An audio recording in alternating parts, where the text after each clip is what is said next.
In which department hospital come to hospital only for a consult not for admission. In which department people come to hospital only for a consult not for admission. यानी किस विभाग में लोग केवल परामर्श के लिए अस्पताल आते हैं, भर्ती के लिए नहीं। सभी लोग आंसर करेंगे। देखिए क्वेश्चन क्या पूछ रहा है कि हॉस्पिटल का ऐसा कौन सा डिपार्टमेंट है जिसमें जो मरीज है वो अपने को डॉक्टर से परामर्श के लिए आता है, भर्ती होने के लिए नहीं आता। ओपीडी, आईपीडी, ईएनटी या वार्ड। सभी लोग आंसर करेंगे। तो देखिए हॉस्पिटल एक ऐसी जगह होती है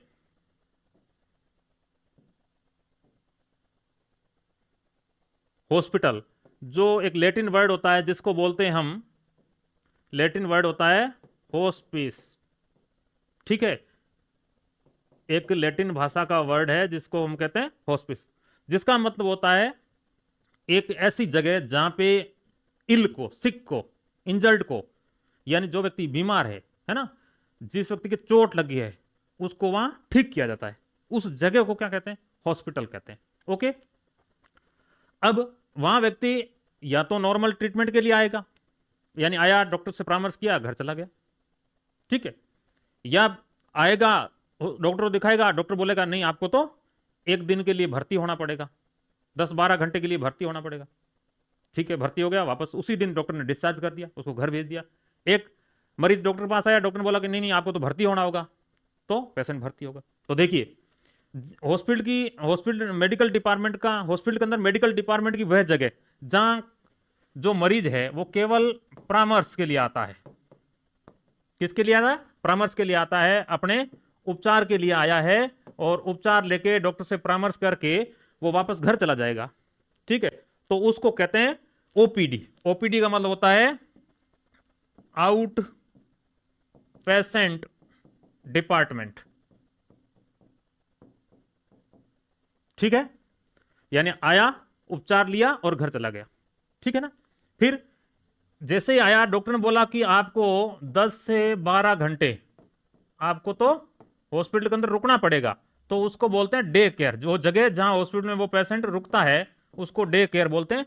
शॉर्ट टाइम के लिए एडमिशन बनता है, डे केयर के जहां रुकता है उसको डे केयर बोलते हैं। ओके, फिर पेशेंट डॉक्टर के पास आया, डॉक्टर ने परामर्श किया, और परामर्श के बाद डॉक्टर बोल रहा है कि आपको इस चीज के इलाज के लिए भर्ती होना पड़ेगा। क्या होना पड़ेगा? भर्ती होना पड़ेगा। तो उसको कहते हैं आईपीडी, और आईपीडी मींस इन पेशेंट डिपार्टमेंट। ठीक है ना, यहां पेशेंट को भर्ती किया जाता है, एक दिन से ज्यादा किया जाता है। ठीक है, अब जब ये पेशेंट आईपीडी में भर्ती रहता है, कहां? आईपीडी में भर्ती हो गया, एडमिशन हो गया इसका। अब भर्ती होने के बाद ये आईपीडी हॉस्पिटल का एक भाग है ना, डिपार्टमेंट है, भर्ती हो गया। भर्ती होने के बाद जिस जगह पेशेंट रहता है, यानी पेशेंट एडमिशन हो गया, पेशेंट एडमिट हो गया, है ना, एडमिशन प्रोसेस के बाद पेशेंट एडमिट हुआ, और एडमिट के बाद पेशेंट जहां रहेगा उस जगह को, आईपीडी की वह जगह है ना जहां पेशेंट भर्ती रहेगा, उसको वार्ड कहते हैं। उसको क्या बोलते हैं? वार्ड बोलते हैं। ओके, ठीक है। फिर देखिए ये तो हो गया वार्ड। फिर ईएनटी। ईएनटी मतलब जो आपको कान, नाक, गला, इससे संबंधित कोई आपको रोग है और आपको उसमें परामर्श लेना है, तो वो मेडिकल डिपार्टमेंट जिसमें कान, नाक, गले से संबंधित बीमारियों का इलाज किया जाता है, उस डिपार्टमेंट को ईएनटी डिपार्टमेंट कहते हैं। तो क्या हुआ, यहां क्या पूछ रहा है? केवल परामर्श के लिए आया है ना, अस्पताल में भर्ती के लिए नहीं। तो क्या होगा? आपका आंसर क्या जाएगा? ए इज योर करेक्ट आंसर। ठीक है। हॉस्पिटल के अंदर और भी डिपार्टमेंट होते हैं, जैसे मेडिकल डिपार्टमेंट जिसको मेन बोलते हैं, उसके अंदर बहुत सारे डिपार्टमेंट जैसे ओपीडी, आईपीडी, है ना, general surgery, paediatric, obs and gynaec, है ना, ये ऑर्थोपेडिक, कैजुअलिटी, बहुत सारे ऐसे डिपार्टमेंट होते हैं। ठीक है, न्यूरोलॉजी, न्यूरो सर्जरी। नेक्स्ट देखिए, the primary goal of first aid is, जो आप किसी को प्राथमिक चिकित्सा देते हैं, है ना, तो उसका प्राथमिक लक्ष्य क्या है? जीवन की रक्षा करना, आगे होने वाले नुकसान को रोकना, या पुनर्प्राप्ति को बढ़ावा देना, या सभी। जब किसी व्यक्ति को क्या दिया जाता है? प्राथमिक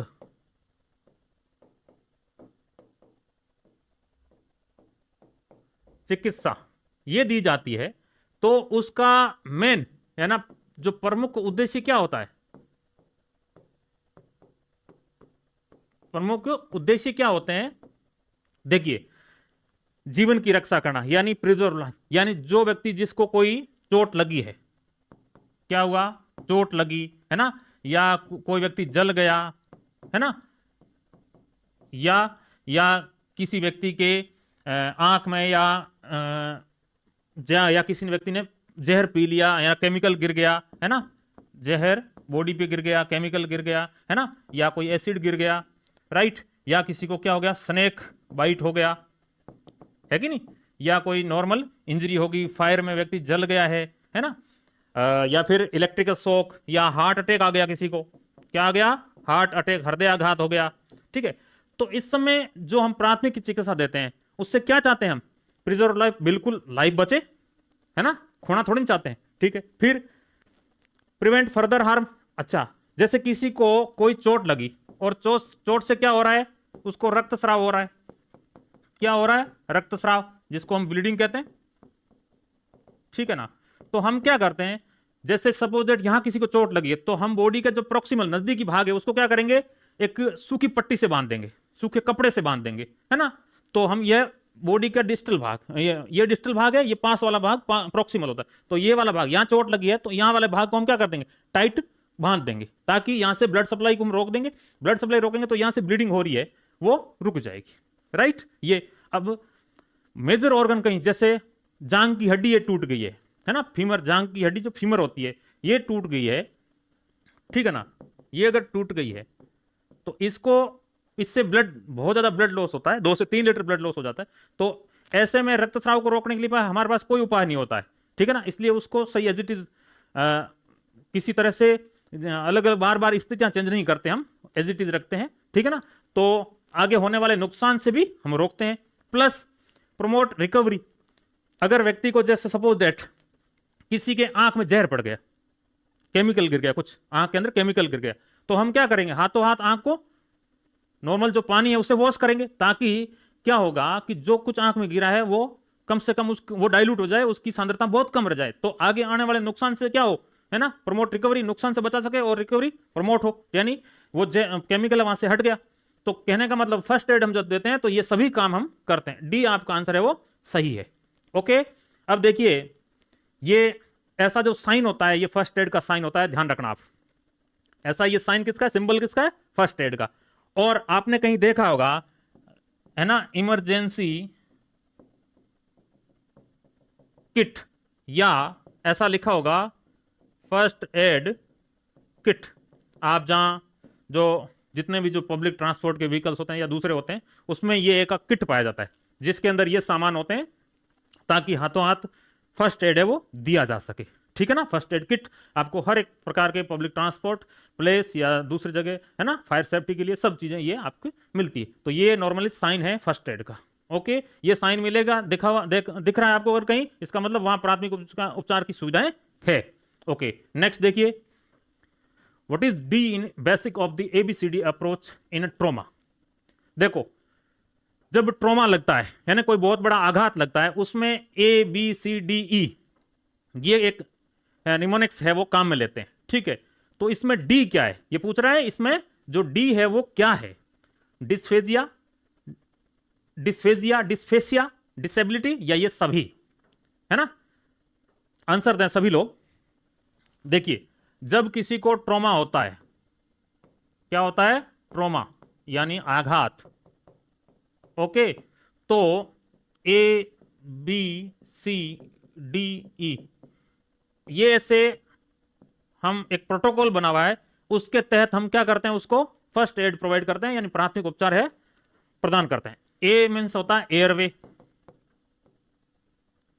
बी का मतलब होता है breathing, C means circulation, D disability, E exposure, ठीक है। ये सारी चीजें हम ट्रॉमा के अंदर नोट करते हैं। जो व्यक्ति जिसको ट्रॉमा लगा है, जिसको कुछ आघात, इंजरी, चोट लगी है, तो हम देखते हैं क्या एयरवे, यानी वो सांस ले रहा है कि नहीं ले रहा है, एयरवे क्लियर है कि नहीं, है ना, जो ये श्वास मार गए ये क्लियर है कि नहीं।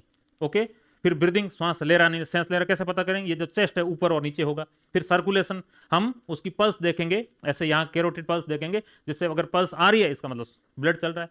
फिर हम डिसेबिलिटी, किसी चोट की वजह से कोई अगर जो नर्वस सिस्टम उसमें कोई फ्रैक्चर हुआ है, कुछ प्रॉब्लम हुई है, तो उससे डिसेबिलिटी हो सकती है, ठीक है ना। तो वो, और एक्सपोजर, एक्सपोजर का मतलब है पूरे व्यक्ति को एक्सपोज करेंगे ताकि जो भी चीजें हैं, अगर व्यक्ति नॉर्मल सो रहा है तो पीठ के पीछे कोई ऐसी गहरी चोट तो नहीं लगी है कि जिसकी वजह से हम ब्लीडिंग होने के चांस हो या कुछ ऐसा हो, तो पूरा एक्सपोज करते हैं, ठीक है। तो क्या कह रहा है ये, डी क्या है, D stand for disability. Okay, C is your correct answer. अच्छा, डिस्फेजिया और ये होता है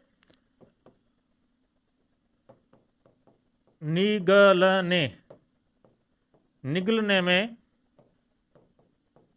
कठिनाई। जब हम कुछ स्वेलो करते हैं, निगलते हैं, तो निगलने में जो कठिनाई होती है ना, उसको डिस्फेजिया बोलते हैं। और डिस्फेसिया का मतलब होता है बोलने में कठिनाई, ठीक है ना, व्यक्ति बोल नहीं पाता है तो डिस्फेसिया बोलते हैं उसको। एस मीन स्पीक, ऐसे याद रखना, स्पीक बोल नहीं पाता है, डिस्फेसिया। जी ग्लूटिनेशन यानी निगलना, स्वेलो करना, है ना। तो ये आपका आंसर हो गया, C is your correct answer. Next question देखते हैं, in which position should the patient lie down after injury. देखिए, कोई व्यक्ति है जिसको चोट लगी है, क्या हुआ है, चोट लगी। अब व्यक्ति को किस पोजीशन में रखोगे, है ना, लाई, लेटाना किस पोजीशन में। देखो, चोट लगने के बाद रोगी किस स्थिति में लेटाना चाहिए, supine position, prone position, recovery position या नोटा। सभी लोग आंसर देंगे, ठीक है ना। आप सब लोग इतने जुड़े हैं, बहुत आप में जोश है, जुनून है, और इस जोश और जुनून को आप इसी तरह बनाए रखिए, तो सफलता में आपको कोई रोक नहीं सकता, सफलता में कोई अड़चन भी आपके लिए कुछ भी नहीं कर सकती। तो देखिए, कोई व्यक्ति को चोट लगी है, अब देखो पोजीशन, पोजीशन का मतलब होता है हम किस प्रकार हमारे जो बॉडी के जो पार्ट्स हैं उनको रखते हैं, ठीक है। तो देखो, सुपाइन पोजीशन, सुपाइन पोजीशन व्यक्ति का मतलब व्यक्ति सो रहा है पीठ के बल, है ना, पीठ के बल सोना, क्या कहला, जो नॉर्मल हम सोते हैं पीठ के बल सो जाते हैं, उसको सुपाइन पोजीशन कहते हैं। अच्छा, जब व्यक्ति छाती के बल, छाती के बल, है ना, छाती के बल सोना या लेटना,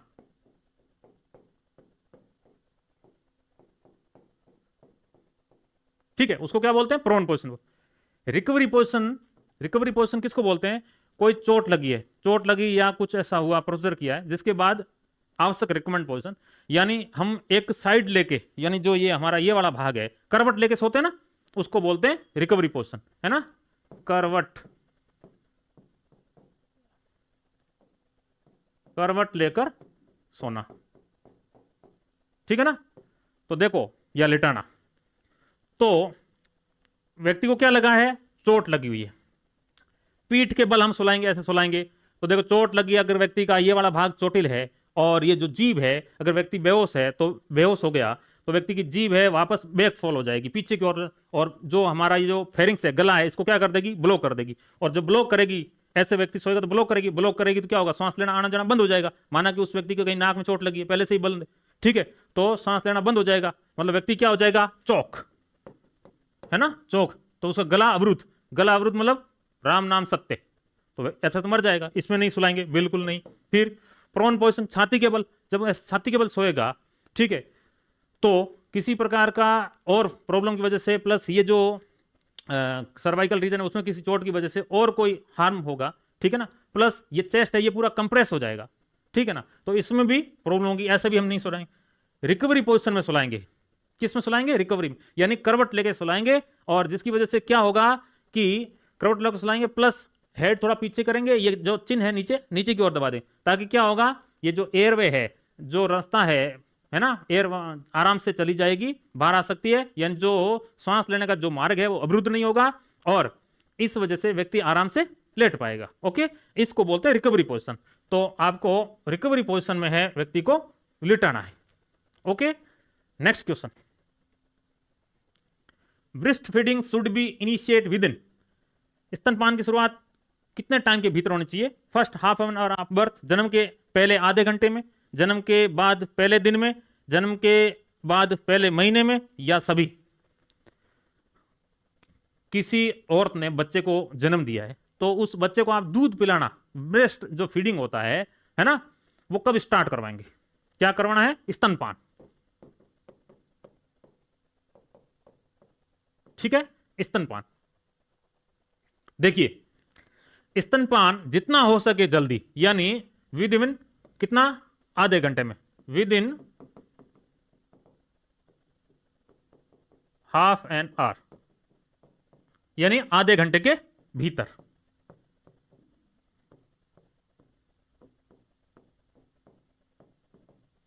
ओके, क्या करवाएंगे? रक्त जो स्तनपान है वो करवाएंगे। ठीक है, अब जब स्तनपान करवाते हैं तो फर्स्ट जो स्तनपान पहले से 2 दिन के अंदर जो मां के ब्रेस्ट से जो मिल्क सीक्रेट होता है, दुग्ध स्रावण होता है, उसको हम कोलेस्ट्रम कहते हैं। क्या बोलते हैं? कोलेस्ट्रम बोलते हैं। ओके, और ये जो कोलेस्ट्रम होता है ये एक तरह का नेचुरल वैक्सीन माना जाता है। क्या माना जाता है? ये नेचुरल वैक्सीन। और इसके अंदर हाई प्रोटीन होता है। क्या पाया जाता है? हाई प्रोटीन, जो उस समय जो बच्चा पैदा हुआ उसके लिए जरूरी है, ताकि जो रेस्पिरेटरी डिस्ट्रेस सिंड्रोम होता है ना, लंग्स परिपक्व होते नहीं इतने, ठीक है, तो उसमें ये कारगर होता है। और लेग्जेटिव एक्शन करता है, यानी इस प्रकार का एक्शन करवाता है जो क्या करे? आंत को साफ कर दे। यानी बच्चा जब ये कोलेस्ट्रम पिएगा, है ना, गाढ़ा पीला चिपचिपा बहुत ही कम मात्रा में दूध होता है पहले 2 दिन में, उसको कोलेस्ट्रम बोलते हैं, जिसके अंदर high protein, less carbohydrate, less fat होता है, जो आने वाले टाइम में यानी 2 दिन के बाद जो दूध सीक्रेट होगा, मिल्क सीक्रेट होगा, है ना, तो उसकी तुलना में इसके अंदर हाई प्रोटीन होता है, लेस कार्बोहाइड्रेट और लेस फैट होता है। और इसके अंदर इम्यूनोग्लोबिन आईजी भी पाया जाता है, आईजीए पाया जाता है। Okay, immunoglobins. तो ये संक्रामक बीमारियों से लड़ने की क्षमता पैदा करता है। लेग्जेटिव का मतलब ये आंत को साफ करेगा, और आंत जब ये बच्चा ये दूध पिएगा तो आंत साफ होगी और पहली बार क्या करेगा? मल त्यागेगा, जिसको मिकोनियम कहते हैं। बाहर आने के बाद, यानी इन यूट्रो, गर्भाशय से बाहर आने के बाद बच्चा पहली बार जब जो स्टूल पास करता है, जो मल त्यागता है, उसको मिकोनियम बोलते हैं। ठीक है, उसमें भी ये कोलेस्ट्रम हेल्प करता है। तो जो आंत है वो आंत तो क्या है? मां के पेट में जब बच्चा था तो आंत तो एकदम स्टेराइल है, उसके अंदर कोई बैक्टीरिया कुछ नहीं है, राइट। तो ये इस आंत के अंदर पड़े हुए मिकोनियम, यानी जो डेड सेल मिकोनियम जिससे बना है, उसको बाहर निकाल देगी। और ये कोलेस्ट्रम क्या करेगा? उसके आंत के अंदर जो आंत के जो इंटेस्टाइन है ना, जो इंटेस्टाइन फ्लोरा है ना, उसको वर्दी होने के लिए इनिशिएट करता है, ताकि क्या होगा? इंटेस्टाइन फ्लोरा बढ़ेंगे, यानी आंत के अंदर बैक्टीरिया जो भी बनने हैं, जो हमारे लिए क्या होते हैं? फायदेमंद होते हैं, बेनिफिशियरी एक्शन करते हैं, वो बनते हैं, और जिसकी वजह से विटामिन के का फॉर्मेशन वहां स्टार्ट होता है। ओके, तो ये कोलेस्ट्रॉल अब ये फर्स्ट हाफ एन आवर में स्टार्ट कर देना चाहिए। ठीक है ना, फर्स्ट डे आफ्टर बर्थ। ठीक है, 1 दिन बाद नहीं, ऐसा नहीं करेंगे। ठीक है, कई कई जगह ऐसे प्रैक्टिस होती है कि इस दूध को फेंक दिया जाता है। ठीक है ना, ऐसा नहीं करना चाहिए। ठीक है ना, और फर्स्ट मंथ, अभी तो संसार में पहले महीने थोड़ा वेट कर। और ब्रेस्ट जो मिल्क है ना, जो ब्रेस्ट मिल्क की जो फीडिंग होती है, जिसको ब्रेस्ट फीडिंग कहते हैं, है ना, क्या बोलते हैं? Breast feeding. ये आपको कहां तक कंटिन्यू रखनी है? केवल और केवल, यानी टिल 6 मंथ। तो है ना, एक्सक्लूसिव ब्रेस्ट फीडिंग करवाना है, यानी जब बच्चा 6 महीने का हो जाए तब तक तो केवल और केवल मां का दूध ही पिलाना। उसके बाद क्योंकि बच्चे की ग्रोथ ज्यादा हो जाएगी, तो इस दूध के साथ साथ हम घर का खाना है वो भी देते हैं, जिसको सप्लीमेंट्री फूड कहते हैं। ठीक है ना, तो आपका ए है वो आंसर इसमें सही है। नेक्स्ट क्वेश्चन देखते हैं। Which vaccine is live attenuated? कौन सा वैक्सीन इसमें से लाइव एटीन्यूटेड है? बीसीजी, ओरल पोलियो, एमएमआर, सभी, है ना। कौन सा व्यक्ति क्या है? जीवित क्षीण है। सभी आंसर देंगे। इसमें से कौन सा जो वैक्सीन है वो क्या है, जीवित क्षीण है। देखो बीसीजी, ओरल पोलियो, एमएमआर, या सभी, सभी लोग आंसर करेंगे। देखिए पहली बात आती है वैक्सीन। वैक्सीन होता क्या है ना, वैक्सीनेशन, वैक्सीन को लेना वैक्सीनेशन कहलाता है, ठीक है। वैक्सीन को नॉर्मली हम टीका कहते हैं, है कि नहीं। अब देखिए एडवर्ड जेनर ने जब प्रयोग कर रहे थे इनके वैक्सीन के बारे में, तो एडवर्ड जेनर ने उस समय एक बीमारी थी पशुओं में, काउपॉक्स, ठीक है। कौन सी बीमारी थी, काउपॉक्स, ओके। और मानव में सबसे उस समय जो खतरनाक बीमारी थी वो थी स्मॉल पॉक्स। अच्छा ठीक है, ये प्रयोग कर रहे थे। इसने क्या किया, काउपॉक्स वाले कुछ जो लीजन थे, घाव थे, उसमें से जो एज ए एंटीजन निकाल के इस वाले में ट्रांसफर किया, ये ठीक हो गया स्मॉल पॉक्स वाला, ठीक है। तो इसने सोचा कि कोई ऐसा एक एंटीजन इसमें है जो यहां इसमें जाएगा, इसमें बनेगी। जैसे ही बाहर से एंटीजन देते हैं शरीर में, हमारा जो इम्यून सिस्टम है वो क्या करता है, सक्रिय रूप से भाग लेके उसके अंदर उस एंटीजन के विरुद्ध बॉडी के अंदर क्या एंटीबॉडी का निर्माण कर लेता है, जो हम बाहर से देते हैं। जैसे हमने वैक्सीन दिया, वैक्सीन में भी क्या है, एंटीजन है, ठीक है। एंटीजन कहां जाएगा, बॉडी के अंदर।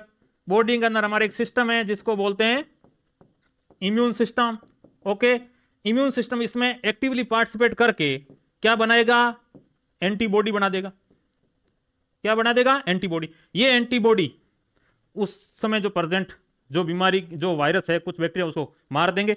और अगर ये एंटीबॉडी अगर बॉडी में पड़ा रहेगा तो नेक्स्ट टाइम जब भी कोई आएगा फिर मार देगा, यानी हमको रोग उत्पन्न होने से ये रोक देगा, है ना। एक तरह का क्या, ये प्राइमरी प्रिवेंशन है। बीमारी की शुरुआत नहीं, उससे पहले ही हमने ले लिया, ठीक है ना। तो उसको किसने ये प्रयोग किया, एडवर्ड जेनर ने। इसलिए एडवर्ड जेनर को वैक्सीन का वो कहते हैं, फाउंडर कहते हैं, राइट। तो वैक्सीन जो वर्ड है उसका सामान्य मतलब होता है काऊ। ये चीज ध्यान रखना। पहला क्वेश्चन यही पूछा जाएगा, है ना, what do you mean by vaccine. Vaccine जो शब्द है उसका शाब्दिक अर्थ क्या है, काऊ। क्यों, काऊ पॉक्स से उधर से लिया गया था, लैटिन वर्ड है काऊ, ठीक है ना। तो काऊ मतलब होता है वैक्सीन का अर्थ तो ये। दूसरा, वर्तमान में क्या कि इस तरह के एंटीजन तैयार किए जाए जो बॉडी में भेज दें हम, और वो एंटीबॉडी बना दें, हम बीमार नहीं पड़ेंगे, ठीक है। अब ये भाई क्या पूछ रहा है, ये तो वैक्सीन के बारे में, कौन सा इसमें से जीवित एटीन्यूटेड है। अब देखो जैसे बीसीजी वैक्सीन है, बीसीजी वैक्सीन में क्या होता है, बैसिलस कालमेट ग्यूरिन, है ना, इसकी फुल फॉर्म है बैसिलस कालमेट ग्यूरिन, ठीक है। बीसीजी का किसके लिए लगाते हैं, टीबी नहीं हो, जन्म के समय वैक्सीन लगाते हैं ताकि टीबी नहीं हो आने वाले टाइम में, ठीक है ना। और इस बीसीजी वैक्सीन की जो नॉर्मली कितने साल की गारंटी की टीबी नहीं होगा, 20 साल, 20 साल बाद वापस रिपीट करना होता है, ठीक है। अब देखिए ये जो है जब वैक्सीन बनाते हैं तो उसमें क्या किया, जो बैसिलस है उसको लिया, और अब किसी जो ये बैसिलस है इसके रोग उत्पन्न करने की जो क्षमता होती है उसको बोलते हैं पैथोजेनेसिटी, ठीक है। तो इस पैथोजेनेसिटी को किसी एसिड द्वारा या कोई दूसरे माध्यम यानी हीट द्वारा क्या कर दिया, डिस्ट्रॉय कर दिया गया है। किसको, इस पैथोजेनेसिटी को डिस्ट्रॉय कर दिया एसिड या हीट द्वारा, ठीक है ना। तो बैसिलस लिए, पैथोजेनेसिटी को हीट या एसिड से हमने क्या कर दिया, डिस्ट्रॉय कर दिया, तो उसको बोलते हैं लाइव एटीन्यूटेड वैक्सीन।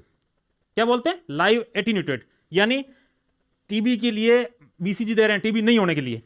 अंदर है क्या, टीबी होने वाला ही बैक्टीरिया है, लेकिन वो उसकी पैथोजेनेसिटी लेब के अंदर एसिड या हीट से क्या कर दी हमने, डिस्ट्रॉय कर दी, नष्ट कर दी, लेकिन उसकी जो इम्यूनोजेनेसिटी है वो बरकरार है। यानी ये बैसिलस जाएगा एंटीजन के रूप में, एंटीजन जाएगा तो बॉडी का जो इम्यून सिस्टम है वो क्या करेगा, एंटीबॉडी बना लेगा, वो एंटीबॉडी हमको टीबी होने से बचाएगा, ओके। तो बीसीजी ऐसे बनाते हैं, ऐसे ही ओरल पोलियो बनाते हैं, ठीक है ना। ओरल पोलियो जो है ना, 2 बूंद जिंदगी की, जिसको हम क्या बोलते हैं, सेबिन बोलते हैं, सेबिन वैक्सीन बोलते हैं।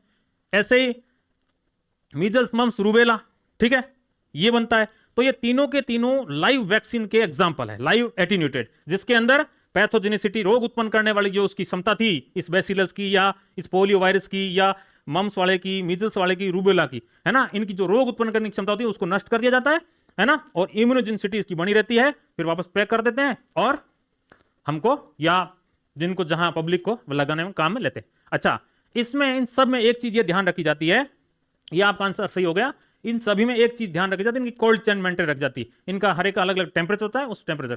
पोलियो वैक्सीन में आपने चीज देखी होगी, वीवीएम देखा होगा, वैक्सीन वायल मॉनिटरिंग देखी होगी, एक क्या देखा होगा, वैक्सीन वायल मॉनिटरिंग देखा होगा।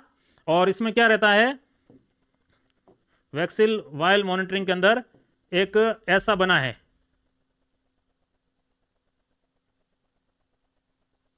ठीक है, ऐसी एक चीज बनी होती है उसके ऊपर, और अगर ये वाला जो अंदर जो बाहर ब्लू है अंदर व्हाइट है ना, अगर ये व्हाइट भी अगर ब्लैक हो जाए या ब्लू हो जाए, कुछ कलर चेंज हो जाए, तो उस वैक्सीन को काम में नहीं लेते हैं। तो ये टेम्परेचर मॉनिटर का एक काम करता है जिसको वीवीएम कहते हैं, है ना, पोलियो जो जो ओरल पोलियो वैक्सीन होता है उसके लिए काम में लेते हैं वीवीएम। ओके, तो आपका सही आंसर डी हो गया। नेक्स्ट क्वेश्चन देखिए, ICTC सर्विसेज फॉर काला आजार, फाइलेरिया, मलेरिया, एड्स, ठीक है ना, ये जो ICTC जो सेंटर होते हैं, है ना, इंटीग्रेटेड काउंसलिंग एंड जो ट्रीटमेंट काउंसलिंग सेंटर होते हैं, ICTC, ये किसके लिए होते हैं, काला आजार के लिए होते हैं, फाइलेरिया के लिए होते हैं, मलेरिया के लिए होते हैं, या फिर एड्स के लिए, ठीक है। तो देखिए, ये जो ICTC सेंटर है वो भारत में केवल और केवल एड्स के लिए होते हैं, ठीक है ना। और आपको पता है एड्स एक वायरस द्वारा फैलने वाली बीमारी है, और ये जो बीमारी है ये असुरक्षित यौन संबंध करने से फैलती है बेसिकली। ओके, काला आजार जिसको हम काला आजार को क्या बोलते हैं, हम ब्लैक फीवर बोलते हैं, इसको हम डमडम फीवर बोलते हैं। ओके, इसको हम विसरल लेशमानियासिस बोलते हैं, ठीक है ना।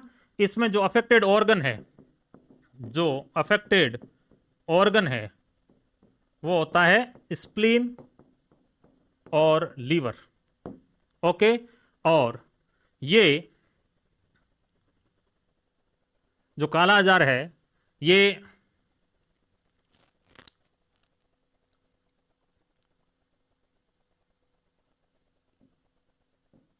लेशमेनिया डॉनवोनाई, इससे ये फैलता है, और जो सैंड फ्लाई होती है ना, फ्लेबोटोमस, इसके द्वारा ये फैलता है लसमान। ब्लैक फीवर काली मौत होती है। डमडम कोलकाता के अंदर एक स्थान डमडम, वहां उनके ज्यादा पेशेंट मिले थे, ठीक है। विसरल क्योंकि विसरल ऑर्गन है ना, लीवर और जो स्प्लीन है ये विसरल ऑर्गन अफेक्ट करता है। फिर देखो फिलेरियासिस जिसको हाथी पांव रोग बोलते हैं, एक वाउचरेरिया बानक्रॉफ्टाई नाम का एक एलमंथीज होता है जिसके द्वारा ये फैलता है, ठीक है ना। और इसके अंदर जो पैर होते हैं इसमें इतनी सूजन आ जाती है कि पैर हाथी जैसे हो जाते हैं, इसलिए उसको फिलेरियासिस बोलते हैं। मलेरिया प्लाज्मोडियम द्वारा, है ना, होता है, प्लाज्मोडियम पैरासाइट द्वारा होने वाला रोग है, और मादा एनोफिलीज मच्छर के द्वारा फैलता है। ओके, नेक्स्ट क्वेश्चन, तो आपका जो डी है वो आंसर सही है इसमें। नेक्स्ट देखिए, what is the full form of DRAB in medical first aid. जब हम मेडिकल फर्स्ट एड देते हैं तो उसके अंदर क्या है, DRAB है, वो क्या है, danger response airway and breathing, danger react airway and breathing, drag response airway and breathing, drag react attack and breathing. Medical हम प्राथमिक चिकित्सा में एक ये निमोनिक्स काम लेते हैं, एक ऐसा शब्द काम लेते हैं, इसका क्या मतलब है। देखिए, हम जब भी जैसे हम जब भी फर्स्ट एड देते हैं, प्राथमिक उपचार देते हैं, तो जैसे ही हम सबसे पहले क्या देखते हैं, हम सीन सेफ्टी देखते हैं, यानी जो जहां घटना घटित हुई है ना, वो सीन क्या सेफ्टी है कि नहीं है ना। यानी पहले हम अपने आप को क्या करेंगे, सुरक्षित करेंगे। तो पहले सबसे पहले खतरा देखते हैं, जैसे किसी व्यक्ति को कुछ हो रखा है ना, जैसे इलेक्ट्रिसिटी सप्लाई से उसको क्या हो गया, इलेक्ट्रिसिटी शॉक आ गया, है ना, अब व्यक्ति इलेक्ट्रिसिटी अभी भी सप्लाई हो रही है, ठीक है। तो हम पहले सीन को देखेंगे, सूखी लकड़ी लेंगे, उस जो इलेक्ट्रिसिटी सप्लाई हो रही है उसको कट करेंगे, है ना, फिर उस व्यक्ति को हम है वो एक सुरक्षित जगह पे लाएंगे, फिर उसके हम जो है वो प्राथमिक चिकित्सा शुरू करेंगे, ठीक है ना। ऐसा नहीं है कि देखते ही टूट पड़े क्योंकि मानव सेवा में लगे हुए हैं, ऐसा नहीं होता, ठीक है। तो हम सबसे पहले खतरे को देंगे, फिर रेस्पॉन्स, रेस्पॉन्स मतलब उसको कहेंगे हेलो भाई साहब आर यू ओके, आप ठीक हैं क्या, तो रेस्पॉन्स, फिर हम चेक करेंगे एयरवे, फिर ब्रीदिंग, ठीक है ना। तो DRAB का मतलब ये होता है कि हम डेंजर देखेंगे, रेस्पॉन्स देखेंगे, एयरवे देखेंगे, ब्रीदिंग। तो आपके ए है वो आंसर सही, बाकी इनसे कोई लेना देना नहीं। ओके, नेक्स्ट देखिए, हार्ट अटैक इज, हृदयाघात क्या है, ठीक है ना, कि हृदय और रक्त की विफलता ऑक्सीजन की मांग को बनाए रखने के लिए सफिशिएंट नहीं है, ठीक है ना। छोटी धमनियों में से एक की रुकावट होगी, एक चोट गर्मी के कारण होती है, या फिर कोशिकाओं में रक्त निकलना, है ना। The failure of the heart and blood vessels to maintain the oxygen demand, the blockage of one or small arteries and injury that result from the heat, क्या होता है हार्ट अटैक, ठीक है ना, या the escape of blood from the capillaries. देखो हृदयाघात है ना, हार्ट अटैक जिसको बोलते हैं, ठीक है। और दूसरा एक होता है जिसको हम बोलते हैं ब्रेन अटैक, क्या बोलते हैं उसको, ब्रेन अटैक। आज से ध्यान रखना, दो चीजें नहीं सीखेंगे आप। हार्ट अटैक का मतलब क्या हुआ कि जो हृदय है ना, यानी जो हमारे ब्लड को पंप करता है, राइट, हमारे जो पानी का टैंक होता है उसके ऊपर मोटर लगी होती है, घर के ऊपर पानी चढ़ाने के लिए मोटर, तो मोटर क्या काम करती है, पानी को पंप करती है। तो वैसे वैसे हमारे बॉडी में पाए जाने वाले रक्त को पंप करने के लिए एक ऑर्गन होता है थोरेसिक कैविटी के अंदर, दो फेफड़ों के बीच में, है ना, तो उसको कहते हैं हार्ट, हृदय। लगभग 300 से 350 ग्राम वजन का होता है। उससे उस खुद को जो खून की सप्लाई होती है उनको कहते हैं कोरोनरी आर्टरी, कोरोनरी आर्टरी, ठीक है ना। यानी हृदय को खुद को खून की सप्लाई करने वाली जो खून की नलियां होती है उसको कोरोनरी आर्टरी कहते हैं। जब उस कोरोनरी आर्टरी में क्या आ जाए, कोई ब्लॉक आ जाए, यानी रुकावट आ जाए, क्या आ जाए, रुकावट आ जाए, तो क्या होगा, ब्लड क्यों सप्लाई होता है, ब्लड हमारे बॉडी में इसलिए सप्लाई होता है कि कोशिकाओं को क्या चाहिए, ऑक्सीजन चाहिए, न्यूट्रिएंट चाहिए, ठीक है ना। ऑक्सीजन क्यों चाहिए, क्योंकि जो भोजन गया, ग्लूकोज गया, उसको ऑक्सीजन की उपस्थिति में टूटेगा, ऊर्जा बनेगी, और सेल को अपना काम करने की ऊर्जा चाहिए, हमारे बॉडी को क्या चाहिए, ऊर्जा चाहिए, ठीक है ना। तो उसको क्या नहीं, रुकावट की वजह से O2 सप्लाई क्या हो जाएगी, O2 सप्लाई स्टॉप, है ना, O2 सप्लाई स्टॉप हो जाएगी, तो क्या हो जाएगा, जो ऑर्गन है वो थोड़ी देर काम करेगा, उसके बाद काम नहीं कर पाएगा। तो उसकी वजह से जो घटना घटित होती है उसको हार्ट अटैक कहते हैं, ठीक है ना। तो क्या हुआ, ब्लॉकेज ऑफ द वन और द स्मॉल आर्टरीज, ये होता है। बी आंसर आपका सही हो गया, ठीक है ना।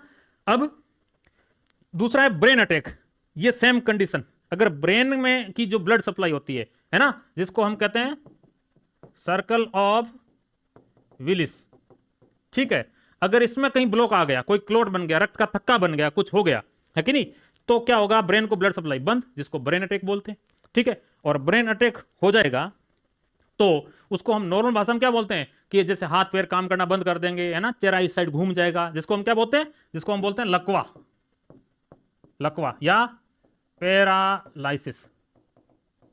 ओके, तो ब्रेन अटैक की वजह से क्या होता है, लकवा होता है। लकवा तो एक, इस ब्रेन अटैक का क्या है, एक साइन है, ठीक है ना, चिन्ह है।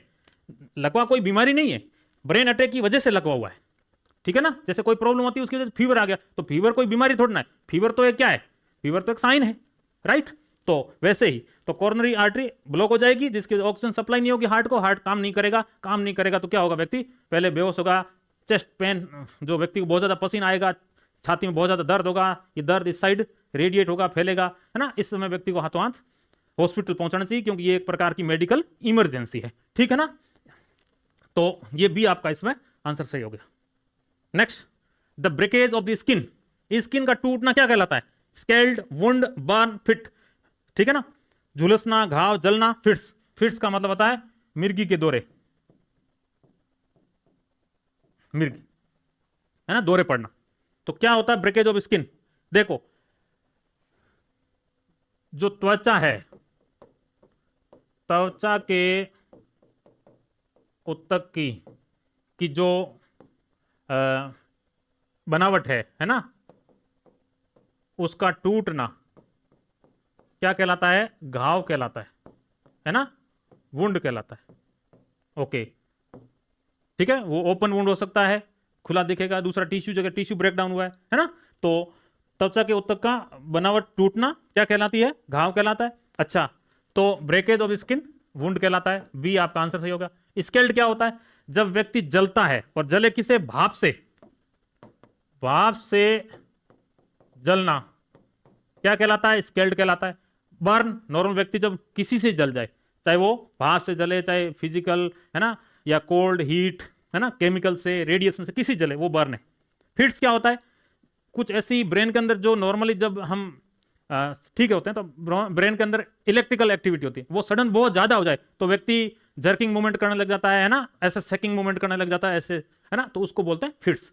इस दौरान रिकवरी पोजीशन में पेशेंट रखना होता है, साइड लाइन पोजीशन में, गर्दन एक साइड कर दी। उस दौरान किसी तरह का कोई पानी वानी कुछ नहीं पिलाना होता है, माउथ के अंदर कुछ नहीं डालना, साइड लाइन पोजीशन कर दीजिए, व्यक्ति थोड़ी देर बाद ठीक हो जाएगा। ठीक नहीं होता तो हॉस्पिटल लेके इसको जाना है ही, ठीक है ना। ये भी एक प्राथमिक सेवा इसमें देनी चाहिए, ठीक है। बी है आपका सही answer. Next, in females the onset of puberty is first marked bye.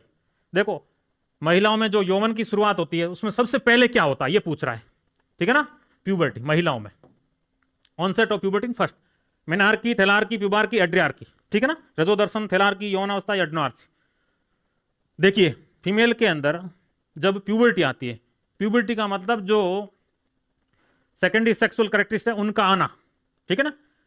Primary sexual character क्या है फीमेल के अंदर? जो फीमेल ऑर्गन्स है, ठीक है ना। सेकेंडरी सेक्सुअल यानी बॉडी के अंदर जो हार्मोनल चेंजेस की वजह से जो सेकेंडरी सेक्सुअल कैरेक्टर आएंगे उसको प्यूबर्टी कहते हैं, ठीक है ना। यानी अब जो ऑर्गन्स है वो मैच्योर की ओर जा रहे हैं, ठीक है। तो मेनार्की मतलब होता है जब प्रथम जो रजोदर्शन होता है ना, यानी जो फर्स्ट मेंसेस और पीरियड है ना, या एमसी साइकिल, मेंस्ट्रुअल साइकिल, पहला जो मेंस्ट्रुअल साइकिल आता है जिंदगी का, है ना, उसको क्या बोलते हैं? उसको मेनार्की बोलते हैं। ओके, थैलार्की क्या होता है? थैलार्की ये होता है कि फीमेल है तो जो ब्रेस्ट है ना, उसमें ग्रोथ शुरू होती है, ब्रेस्ट बडिंग, ब्रेस्ट बडिंग, उसको बोलते हैं थैलार्की, ठीक है। प्यूबार्की यानी जो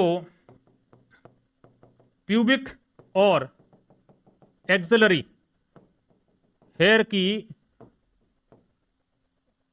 वृद्धि का शुरू होना क्या कहलाता है? प्यूबार्की कहलाता, यानी प्यूबिक यानी जो मोन्स प्यूबिस है, एक्सटर्नल जेनिटल ऑर्गन्स है ना फीमेल का, उसका मोन्स प्यूबिस है ना, प्यूबिक सिम्फाइसिस हड्डी के ऊपर वाला एरिया, उसके ऊपर बालों का आना।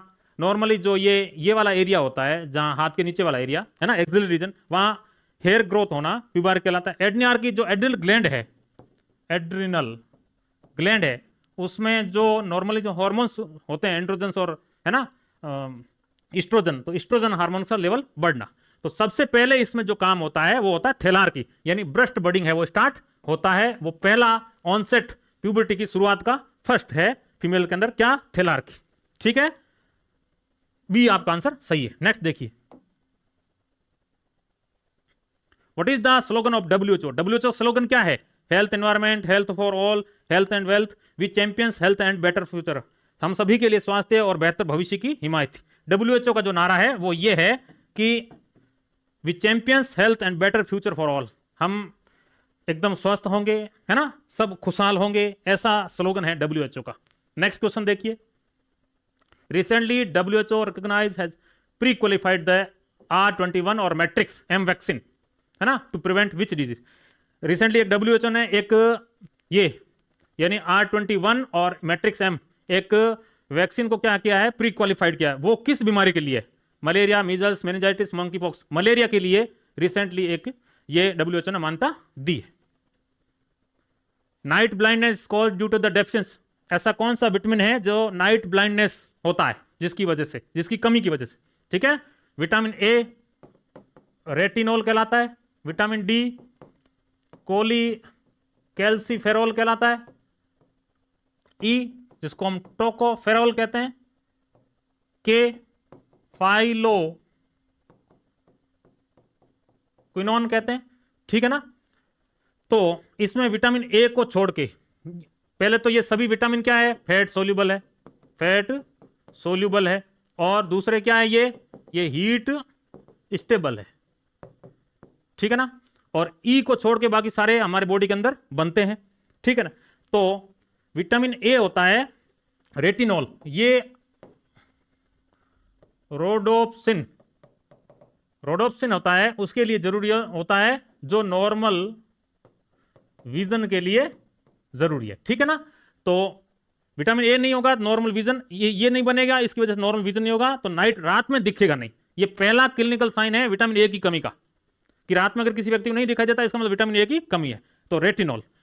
कोलेकोलेस्टेरॉल विटामिन डी होता है, ठीक है ना, जो हमारी हड्डियां मजबूत करता है, हमारे स्किन के अंदर बनता है, कोलेस्ट्रॉल से बनता है। 7 डिहाइड्रोक्सी कोलेस्ट्रॉल होता है, जब हम सूर्य की किरणों में अल्ट्रावायलेट रेज हमारी स्किन के ऊपर पड़ती है तो स्किन में 7 डिहाइड्रोक्सी कोलेस्ट्रॉल है वो कन्वर्ट हो जाता है कोलिकोल्सिफेरॉल में, और वो जाके किडनी में जाता है, वहां एब्जॉर्ब हो जाता है। ओके। टोकोफेरॉल मतलब इस तरह का विटामिन जो विटामिन ब्यूटी विटामिन कहलाता है। क्या कहलाता है? विटामिन ऑफ ब्यूटी, है ना। और नॉर्मल फीमेल रिप्रोडक्टिव सिस्टम काम करे उसके लिए जरूरी है। विटामिन के होता है, ये नॉर्मल ब्लड क्लॉटिंग के लिए जरूरी है ना। इसलिए ये जन्म के समय बच्चे को दिया जाता है, ठीक है, क्योंकि जन्म समय स्टेराइल होती है आंत, तो आंत में ही बनता है ये, ठीक है। और ये 2, 7, 9, 10 ये जो क्लॉटिंग फैक्टर होता है उसको ये उसके ऊपर काम करके ये ब्लड क्लॉट करवाता है, ठीक है ना। अगर इसकी कमी होगी तो रक्तस्राव हो जाएगा, ठीक है। तो ए है वो आपका आंसर है, वो सही है। Next question, activity of red cross society. Red cross जो सोसाइटी है उसकी क्या एक्टिविटी है? Relief work during disaster, maternal child welfare services, provision of blood banks and first aid services, सभी। देखो जो रेड क्रॉस सोसाइटी चलती है ना, रेड क्रॉस सोसाइटी, उसकी स्थापना कब हुई थी? 1920 के अंदर हुई थी भारत में, रेड क्रॉस सोसाइटी की, ठीक है ना।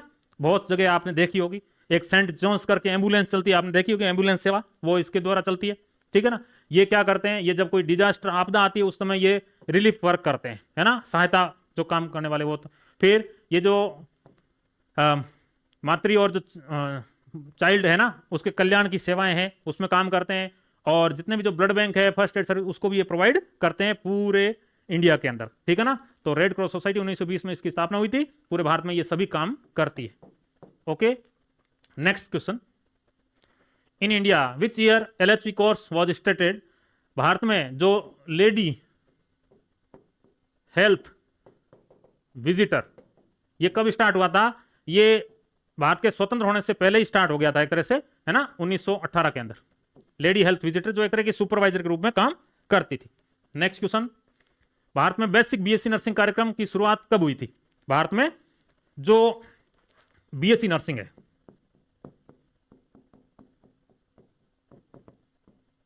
ठीक है ना, bachelor of science in nursing, ये इसकी फुल फॉर्म होती है ना। तो नर्सिंग के अंदर क्या करते हैं, हम स्नातक करते हैं।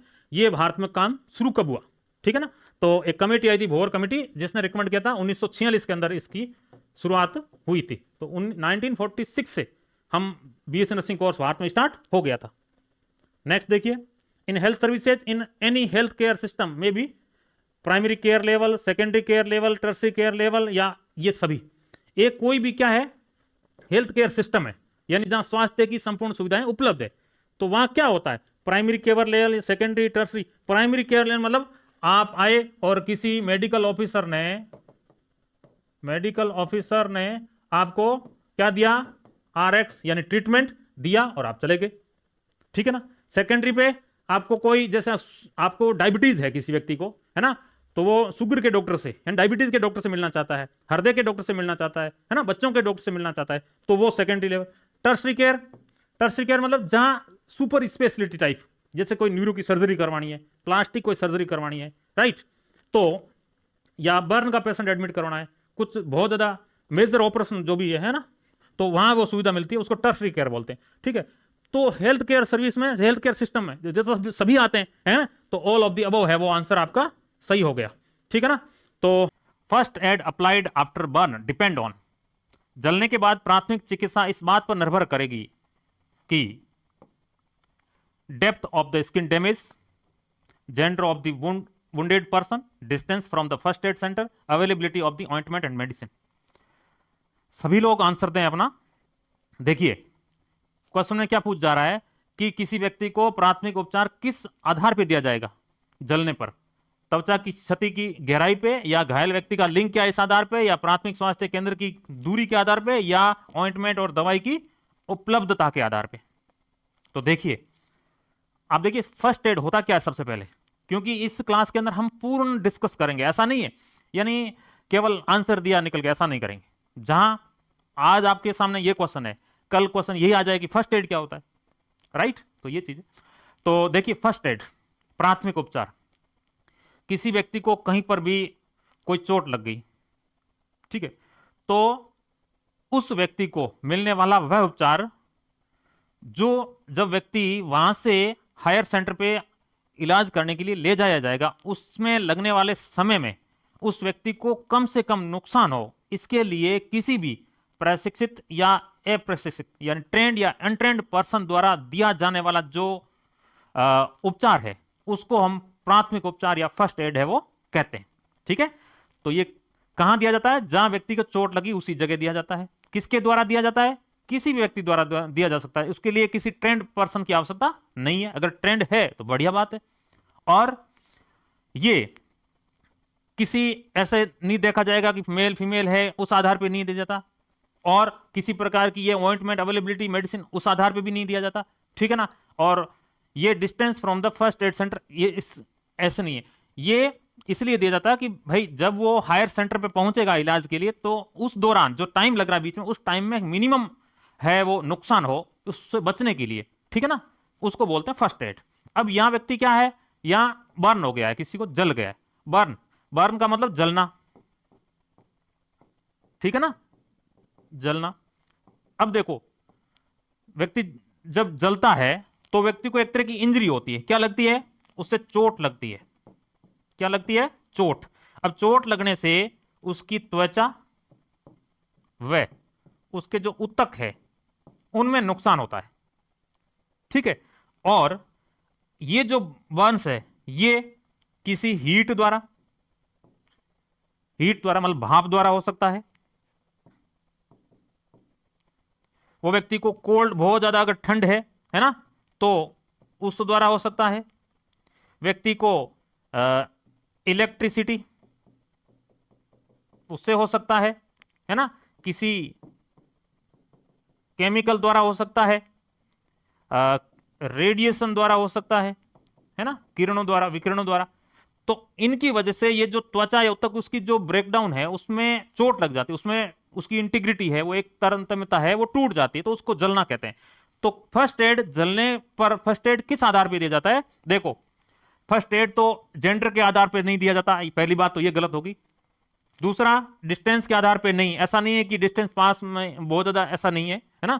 और availability of ointment, first aid हो जब दे रहे हो तो ऐसा नहीं है कि कुछ होते ही अब व्यक्ति जल गया है तो हाथों हाथ आप ऑइंटमेंट या मेडिसिन लगाएंगे, नहीं, ऐसा भी नहीं है, ठीक है ना।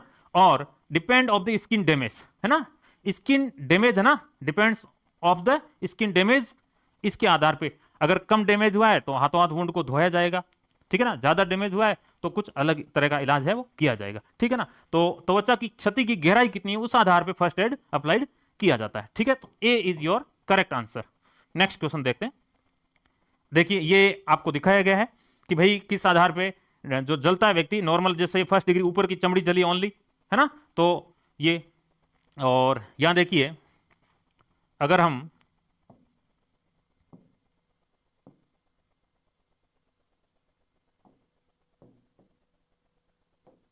यहां बात करें तो इस वाले जगह में क्या है, स्किन की जो ऊपरी परत है जिसको हम एपिडर्मिस कहते हैं वो जल चुकी है, यहां फफोले बन गए हैं, यहां दूसरी जो लेयर होती है जिसको हम डर्मिस कहते हैं, यानी एपिडर्मिस के नीचे पाए जाने डर्मिस, फफोले बन गए। तीसरे में दोनों लेयर जल गई है, नीचे का टिश्यू है वो भी जल गया, तो उसको थर्ड डिग्री बर्न कहते हैं। तो अलग अलग ये तरह की बर्न होती है, ठीक है ना।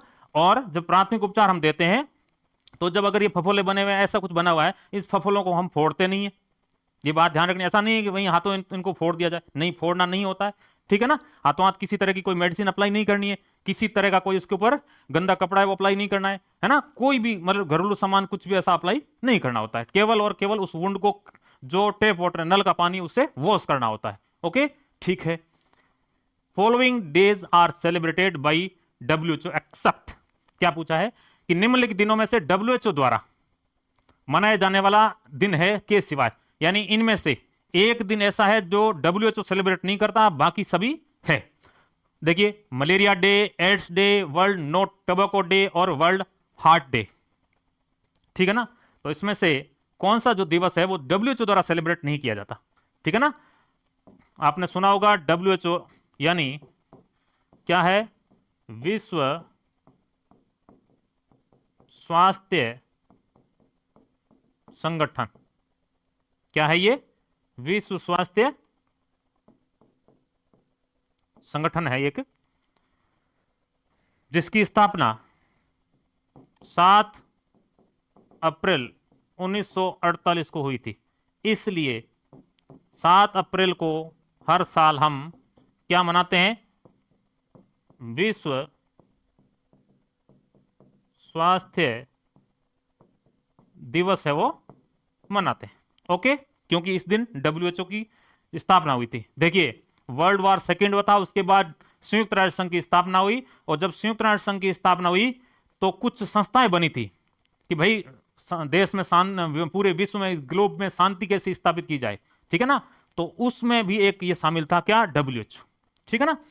तो देखो वर्ल्ड मलेरिया डे है वो 25 अप्रैल को सेलिब्रेट किया जाता है एवरी ईयर, ठीक है ना। विश्व एड्स दिवस 1 दिसंबर को सेलिब्रेट किया जाता है। वर्ल्ड नो टोबैको डे ये 31 मई यानी मई को हर साल मनाया जाता है। वर्ल्ड हार्ट डे जो है वो 28 सितंबर को एवरी ईयर मनाया जाता है। अब देखिए मलेरिया दिवस 25 अप्रैल को जो मनाया जाता है ये बिल्कुल WHO द्वारा सेलिब्रेट किया जाता है, एड्स डे मनाया जाता है, वर्ल्ड टोबैको डे मनाया जाता है, लेकिन वर्ल्ड जो हार्ट डे है ये सेलिब्रेट WHO द्वारा नहीं किया जाता है, WHO द्वारा नहीं किया जाता, इसलिए ये डी आपका आंसर सही है। अब इसके अलावा यानी malaria day, AIDS day, world tobacco day, इसके अलावा और भी टोटल 11 डेज है वो WHO द्वारा सेलिब्रेट किया जाता है, जिसके अंदर एक तो ये विश्व स्वास्थ्य दिवस हो गया, उसके अलावा वर्ल्ड हिपेटाइटिस डे मनाया जाता है, वर्ल्ड चगास डे मनाया जाता है जो 14 अप्रैल को होता है, ठीक है, और उसके अलावा वर्ल्ड ब्लड डोनर डे मनाया जाता है जो 14 जून को होता है ना। तो ये ऐसे कुछ दिवस है जो वर्ल्ड हेल्थ ऑर्गेनाइजेशन द्वारा सेलिब्रेट किया जाता है। ये इसलिए सेलिब्रेट किया जाता है ताकि इन बीमारियों या इन सब जो पदार्थ कोई व्यक्ति यूज करता है उनके प्रति जागरूकता लाई जाए, ताकि भाई इनसे होने वाले नुकसान से बचा जा सके, ठीक है। तो वर्ल्ड हार्ट डे है वो WHO द्वारा सेलिब्रेट नहीं किया जाता है। ओके, जो WHO है इसका जो संगठन का जो कार्यालय है वो जिनेवा में है। कहां है, जिनेवा में, ठीक है ना। और वर्तमान जो इसके अध्यक्ष है, अध्यक्ष, इनका नाम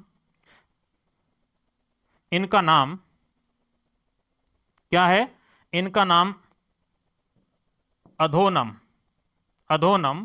टेड्रोस, क्या है, टेड्रोस है ना, अधोनम टेड्रोस घेब्रियसस और Ghebreyesus,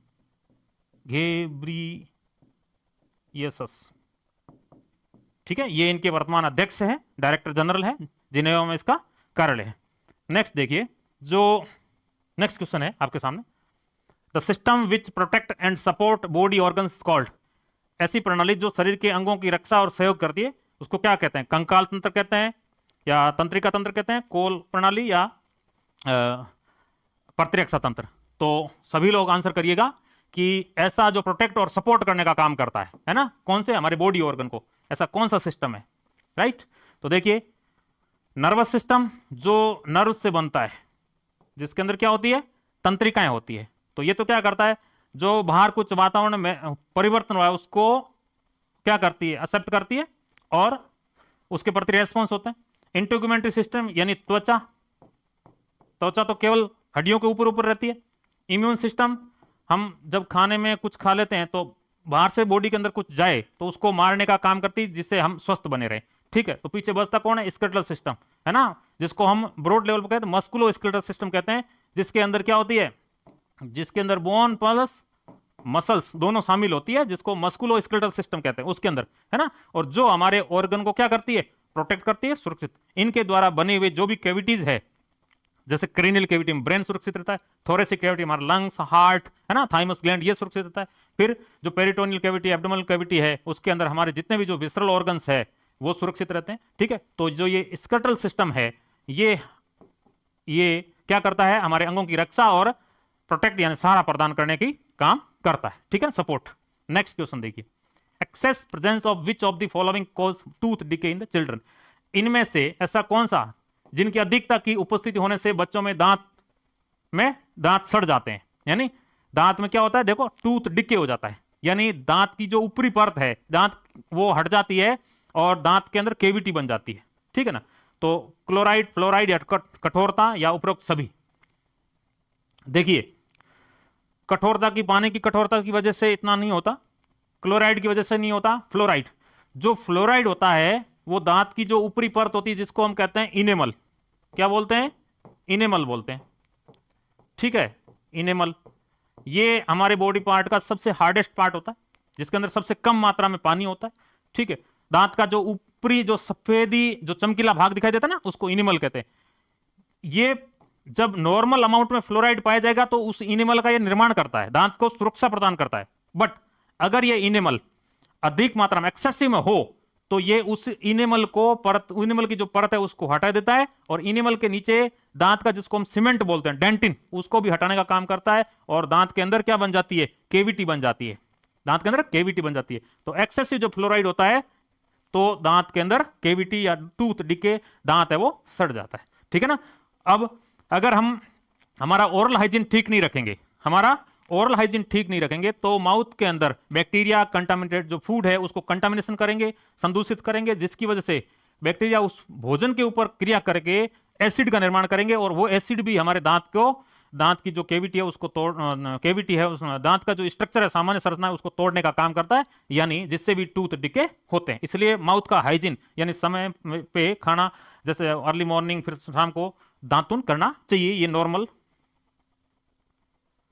on which date the Swachh Bharat अभियान, देखो किस दिनांक को स्वच्छ भारत अभियान शुरू किया गया था भारत में, 15 अगस्त 2014 को, 26 जनवरी 2015, 2 अक्टूबर 2014 या 2 जनवरी 2015। सभी लोग अपना आंसर करेंगे। देखिए यहां देखिए 2 अक्टूबर 2014 को स्वच्छ भारत अभियान, जिसको क्लीन इंडिया मिशन है वो कहते हैं, उसकी शुरुआत की गई, ठीक है ना। यानी भारत स्वच्छ हो, भारत निर्मल हो, ठीक है। और इसकी शुरुआत कहां की, प्रधानमंत्री नरेंद्र मोदी ने, यानी पीएम नरेंद्र मोदी ने इस जो ये कैंपेन था इसकी शुरुआत करी, ठीक है ना, फर्स्ट फेज 2014 में। 2 अक्टूबर, 2 अक्टूबर को क्या होता है, जो महात्मा गांधी है ना, इनकी क्या होती है, जयंती होती है 2 अक्टूबर को, ठीक है। इस दिन शुरुआत की, और पीएम नरेंद्र मोदी ने यह बोला कि जब नरेंद्र मोदी की 150वीं जन्म जयंती होगी तो हम भारत को एकदम क्लीन, स्वच्छ, निर्मल है वो देखना चाहते हैं, उनके सपनों को पूरा करना चाहते हैं, किनके, महात्मा गांधी के सपनों को, ठीक है ना। तो 2019 तक ये प्रोग्राम फर्स्ट फेज चला। 2020 में इसकी जो सेकंड फेज है वो क्लीन इंडिया मिशन की स्टार्ट की गई, जो वर्तमान में चल रही है। इसमें हमारे क्या मेन टारगेट क्या था कि जो ओपन डेफिकेशन फ्री, ओडीएफ, ये टारगेट था, यानी जो व्यक्ति मलमूत्र त्यागता है वो खुले में शौच न करे, है ना, यानी खुले के अंदर न करें, उसके लिए टॉयलेट की व्यवस्था कीजिए, ठीक है ना। तो ओडीएफ फ्री है वो कंट्री को करना, ये देश को करना मेन टारगेट। और जो गलियां हैं साफ सुथरी, और इसमें एक और था कि मेंस्ट्रुअल हाइजीन, है ना, मासिक धर्म से जुड़ी हुई जो अज्ञानता है उसको दूर करने का भी काम इसमें शामिल था। तो 2 अक्टूबर 2014 को स्वच्छ भारत अभियान शुरू किया गया, ठीक है। नेक्स्ट देखिए, तो आपका जो C is your correct answer. Next ये देखिए, स्वच्छ भारत, ये गांधी जी के चश्मे, है ना, एक में स्वच्छ दूसरे में भारत, एक कदम स्वच्छता की ओर। ये क्वेश्चन आपसे पूछा जा सकता है कि जो क्लीन इंडिया मिशन है उसका स्लोगन क्या है, क्या टारगेट है, एक कदम स्वच्छता की ओर, ये है ना स्लोगन है इसका, ध्यान रखें आप। Most common site of intracranial haemorrhage, देखिए इंट्राक्रैनियल हेमरेज होता है अधिकांश कहां होता है, मस्तिष्क में, अनुमस्तिष्क में, बेसल गैंग्लिया या मध्य मस्तिष्क में। देखिए ये कोई ब्लड वेसल्स है, ये क्या है, ये खून की नली है ना, खून की नली। अब इस खून की नली के अंदर खून बहता है, और अगर ये किसी तरह का ब्रेकडाउन हो जाए यहां पे, और ये इसके अंदर को जो खून चल रहा है, ये अगर ब्रेकडाउन होने के बाद यहां आ जाए, बाहर आ जाए, ठीक है ना, तो उसको कहते हैं रक्तस्राव। क्या बोलते हैं उसको, रक्तस्राव। हमारी बॉडी के अंदर क्लोज सर्कुलेटरी सिस्टम होता है, बंद रक्त संचरण तंत्र पाया जाता है, यानी हमारे बॉडी के अंदर जो खून है वो खून की नलियों में बहता है, ऐसा बाहर ओपन आपको खुला कहीं खून नहीं मिलेगा, ठीक है। इन नलियों से अगर खून बाहर चला जाए, इन खून की नली के टूटने से, तो उसको हेमरेज कहते हैं या रक्तस्राव कहते हैं। अब ये कह रहा है इंट्राक्रेनियल, यानी इंट्रा का मींस होता है विद इन, क्रेनियल मींस जो ब्रेन की, जो हमारी खोपड़ी की हड्डियां हैं, स्कल की हड्डियां हैं, उसके अंदर अगर हेमरेज हो जाए तो वो सबसे अधिक कहां होता है, मोस्ट कॉमन कहां होता है, मस्तिष्क में, अनुमस्तिष्क में, बेसल गैंग्लिया में। देखो सबसे अधिक होता है जिसको हम बोलते हैं सेरेब्रम में, और सेरेब्रम का एक पार्ट होता है जिसको हम बोलते हैं बेसल गैंग्लिया, ठीक है ना, उसमें मोस्ट कॉमनली ये इंट्राक्रेनियल हेमरेज यानी खून है वो खून की नली से बाहर इकट्ठा हो जाता है, ठीक है। जैसे व्यक्ति बेहोश हो जाता है, जो मोटर मूवमेंट्स होते हैं, हाथ पैर की जो गतियां होती है वो बंद हो जाती है, तो C is your correct answer. ये बेसल गैंग्लिया नहीं होता तो आपका आंसर क्या होगा, सेरेब्रम होता, ठीक है, क्योंकि बेसल गैंग्लिया सेरेब्रम का ही भाग होता है। ओके, तो next, which of the following is the main target of the family welfare, निम्नलिखित में से कौन सा परिवार कल्याण का एक कार्यक्रम है, मुख्य उद्देश्य क्या, प्रजननक्षम उम्र के युग्म, प्रजननक्षम उम्र के बाद पुरुष, 12 वर्ष से कम उम्र के बच्चे, या प्रजननक्षम उम्र के बाद की स्त्रियां, किसको आप फैमिली वेलफेयर प्रोग्राम, जैसे जिसको अपन बोलते हैं जो फैमिली प्लानिंग जिसको बोलते हैं, फैमिली प्लानिंग जो प्रोग्राम है भारत में स्टार्ट किया गया था सबसे पहले वर्ल्ड में 1952 में, ठीक है ना, ताकि पॉपुलेशन कंट्रोल में रखी जाए, ठीक है ना, फर्टिलिटी रेट को अच्छा बनाए रख सकते, है ना।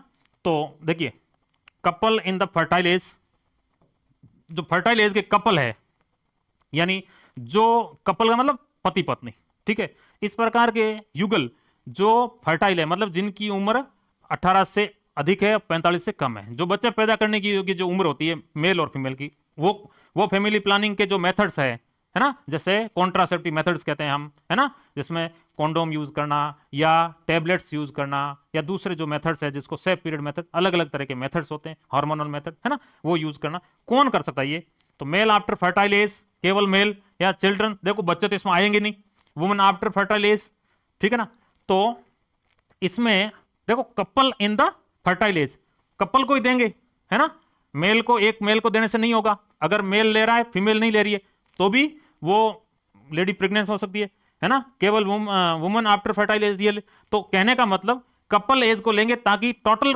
टारगेट अचीव होगा, है ना। तो इस प्रकार के जो कपल जो फर्टाइल एज में जिनकी उम्र बच्चे पैदा करने लायक है ना, जिसकी जैसे फीमेल की नॉर्मली उम्र एज क्या है 15 से 45 और मेल 18 से 45, है ना, तो इनको हम है वो देंगे, तो ये आपका आंसर है वो सही है, ठीक है ना। नेक्स्ट क्वेश्चन, निम्नलिखित में कौन सा रोग कोरोना वायरस संबंधित है, ऐसा देखो इसमें क्या पूछा है, जो कोरोना वायरस था, है ना, उससे संबंधित कौन सा वायरस है, देखिए MERS, SARS, both A and B, या अब देखिए अगर मैं बात करूं ये इसकी MERS, या जिसको हम कहते हैं सार्स, ये 2012 में हुआ था, 2012 में साउथ अफ्रीका में, ये जो अरेबियन कंट्रीज है ना, अरब की देश है, उसमें आया था, मिडिल ईस्ट के अंदर, और ये चाइना के अंदर 2002 में, और ये तो आपको पता ही है, ठीक है ना, अभी कोविड-19 2019, 20, है ना, 21, ठीक है, काफी लंबा चला पेंडेमिक, रिसेंटली पेंडेमिक पूछे तो कोरोना, ठीक है, कोविड-19 या नोवल कोरोना 19, है ना, जिसको ये बोलते हैं। तो इन सब में क्या होता है, कॉमन ये वायरस द्वारा होते हैं, और कॉमन प्रॉब्लम क्या है इसमें, जो रेस्पिरेटरी प्रॉब्लम होती है, क्या होती है, रेस्पिरेटरी प्रॉब्लम होती है, यानी जो हमारा श्वसन तंत्र है उससे, प्लस इसमें क्या होता है, कॉमन फ्लू होता है, कॉमन फ्लू, यानी नॉर्मल जुकाम होता है, और जुकाम होता है तब क्या होता है, फीवर, है ना, स्नीजिंग एंड नॉर्मली क्या, हेडेक या चिल्स, है ना, थोड़ा फीवर आ जाएगा, तो कॉमन फ्लू। तो ये सारे चीजें होती है, तो कोरोना वायरस से संबंधित है, मतलब ये दोनों ही संबंधित, तीनों एक जैसे हैं, तो ए और बी आपका आंसर सही है, C is your correct answer. Okay, ये मिडिल ईस्ट रेस्पिरेटरी सिंड्रोम, ये सीवियर एक्यूट रेस्पिरेटरी सिंड्रोम, है ना, ये कोरोना वायरस तो है ही। नेक्स्ट देखिए, रीढ़ की हड्डी में क्षय रोग का प्रस्थान बिंदु क्या है, यानी the starting point of tuberculosis of the spine. देखो, जो टीबी है वो मेनली किसको अफेक्ट करती है, फेफड़ों, हमारे जो लंग्स पाए जाते हैं, है ना, उनको अफेक्ट करने वाली मेन बीमारी है। उसके अलावा दूसरी भी होती है जो टीबी स्पाइन को, है ना, इंटेस्टाइन यानी आंत को, है ना, आंत को, ठीक है, और रीढ़ की हड्डी को, ब्रेन को, राइट। तो इन सबको भी, इसके अलावा कॉमनली टीबी का जो बैक्टीरिया होता है माइक्रोबैक्टीरियम ट्यूबरक्लोसिस, वो इसको अफेक्ट करता है, किनको, फेफड़ों को, रेस्पिरेटरी सिस्टम को, उसमें अंग लंग्स। उसके अलावा भी होता है जिसको हम ये ऑर्गन को अफेक्ट करता है, और स्पाइन को जो अफेक्ट करता है उसको पोर्ट्स स्पाइन कहते हैं। क्या बोलते हैं, उस टीबी को पोर्ट स्पाइन बोलते हैं। ओके, तो ये पूछ रहा है कि पोर्ट स्पाइन जो टीबी होती है उसका प्रस्थान बिंदु, प्राइमरी जो स्टार्टिंग पॉइंट है वो कहां होगा। अब देखो, जैसे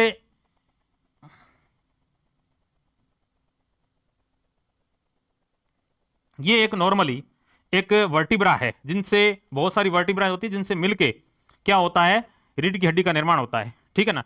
इसमें एक वर्टिब्रा दूसरे वर्टिब्रा से जो जुड़ती है उसको पेरा वर्टिकल जॉइंट कहते हैं, यानी बहुत सारी वर्टिब्राज होती है, जैसे एक ये संरचना है, एस के ऊपर ऐसे ऐसे करके बहुत सारी हड्डियां होती है, सीरीज ऑफ बोन्स होती है, बोन की श्रृंखला होती है जिसको रीढ़ की हड्डी कहते हैं, जिसके अंदर एक हड्डी को वर्टिब्रा कहते हैं, ठीक है ना।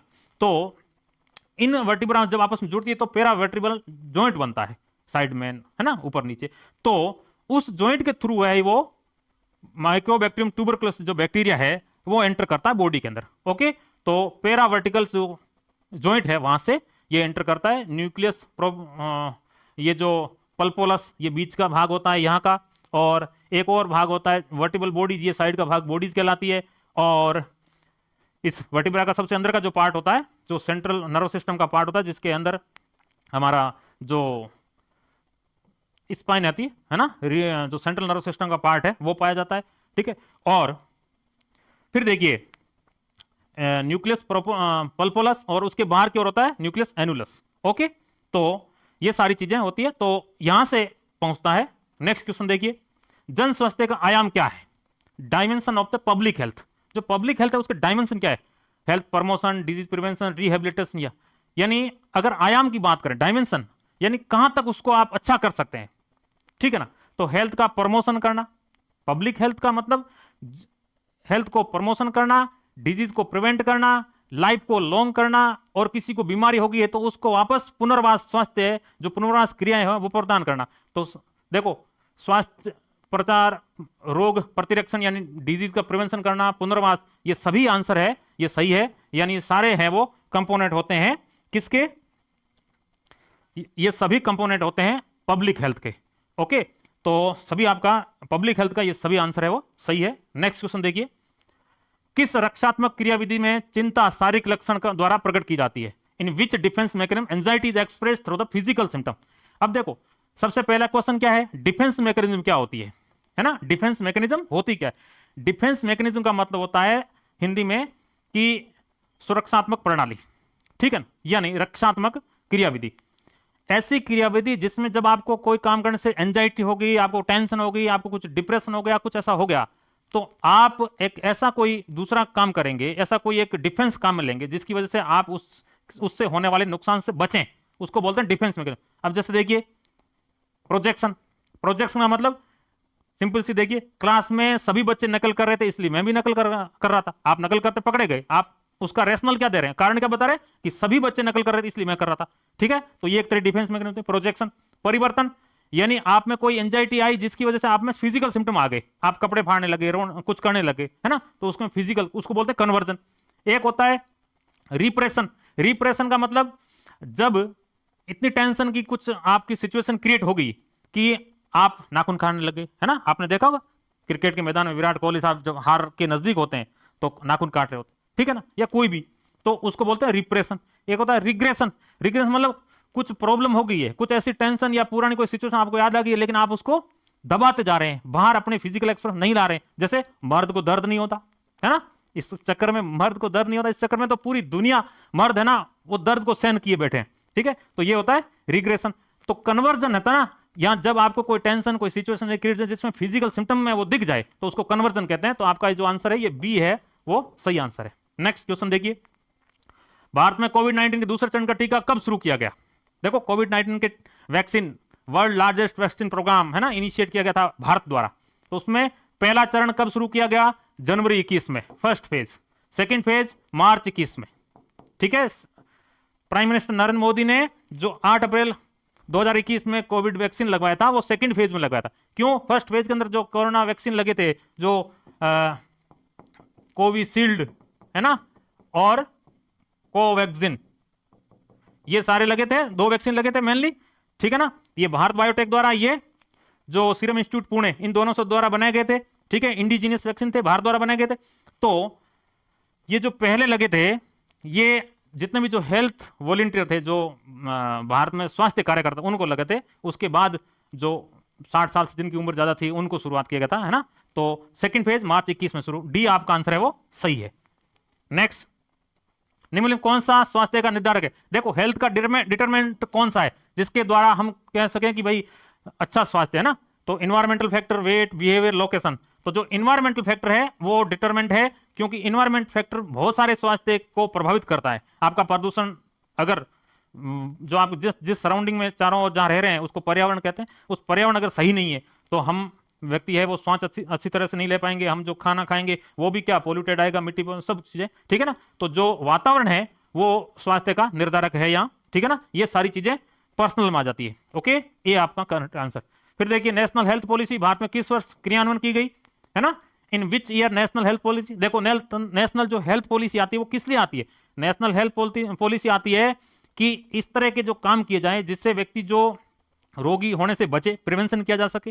ठीक है, अगर कहीं स्वास्थ्य सेवाएं जो है वहीं कहीं गैप रह रहा है, ठीक है ना, या रिमोट एरियाज नहीं पहुंच पा रहे हैं, तो उसको दुरुस्त किया जाए, इसलिए बार बार हेल्थ पॉलिसी वो रिवाइज की जाती है। यहां पे देखिए, अगर देखें तो 2002 में हेल्थ पॉलिसी, उसके बाद 2000 अभी वर्तमान 2007 में हेल्थ पॉलिसी, वो 2017 में हेल्थ पॉलिसी वो नई अपडेट की गई है। ओके, तो यहां 2002 ऑप्शन है आपका।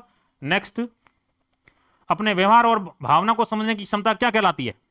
देखिए, अपने व्यवहार और भावना को समझने को हम क्या बोलते हैं? देखो, मूल्यांकन, जजमेंट। जजमेंट का मतलब होता है सही और गलत का पता लगना। अगर आप डिसीजन मेकर है, आप डिसीजन ले पा रहे हैं, है ना, तो वो मूल्यांकन है आपका। फिर अंतर्दृष्टि, इंसाइट, अपने आप का खुद की मनस्थिति का पता लगना क्या कहलाता है? अंतर्दृष्टि कहलाता है। बुद्धि क्षमता, जिसको इंटेलिजेंस या जिसको हम कहें इमोशनल इंटेलिजेंस, जिसमें व्यक्ति की दूसरा व्यक्ति दूसरे के व्यवहार को और भावना को समझे, उसको इमोशनल इंटेलिजेंस कहते हैं। तो C is your correct answer. Personality, जब व्यक्ति अपने बाहरी और आंतरिक की वजह से दूसरों से अलग दिखे, दूसरों से अलग दिखे, उसके क्या वैल्यूज है, उसके क्या पर्सनल इंटरेस्ट है, उसके पर्सनल क्या उसकी ड्राइव्स है ना, इच्छाएं हैं, ये सारी चीजें उसको अलग करके फिर वो अपना व्यक्ति है वो फैमिली में, कम्युनिटी में एडजस्ट करता है, उसको पर्सनैलिटी बोलते हैं। ठीक है ना, तो अपने व्यवहार और भावना को समझने की क्षमता को इमोशनल इंटेलिजेंस कहते हैं। Okay, C is your correct answer. Next देखिए, निम्न में से कौन सा मानव रोग कारण बैक्टीरिया होता है? देखो, ऐसा कौन सा रोग है जो बैक्टीरिया, ये हेपेटाइटिस ए वायरस द्वारा होता है। कौन सा virus? Hepatitis A virus. Typhoid, salmonella, salmonella,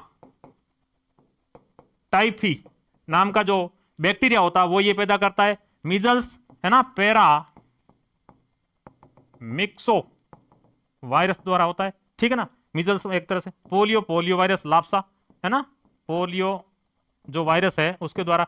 तो टाइफाइड है वो बैक्टीरिया जनित डिजीज है। ये आपका जो हमारी इंटेस्टाइन को, जिसको हम एंटेरिक फीवर है वो भी कहते हैं, ठीक है ना, क्या,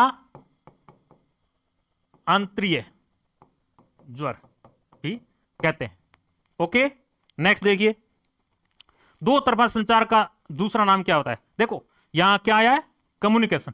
कम्युनिकेशन का मतलब होता है आइडियाज शेयर करना, जैसे अपने एक फोन पे सूचना देते हैं किसी को, मैसेज द्वारा देते हैं, है ना। तो यानी अपने आइडियाज को किसी चैनल के माध्यम से, किसी मीडियम के माध्यम से दूसरे तक पहुंचाना, है ना, क्या कहलाता है? कम्युनिकेशन कहलाता है। इंफॉर्मेशन, आइडियाज, कुछ भी, है ना। तो दो तरफा देखो, कार्यशाला, पहला क्या है? Workshop.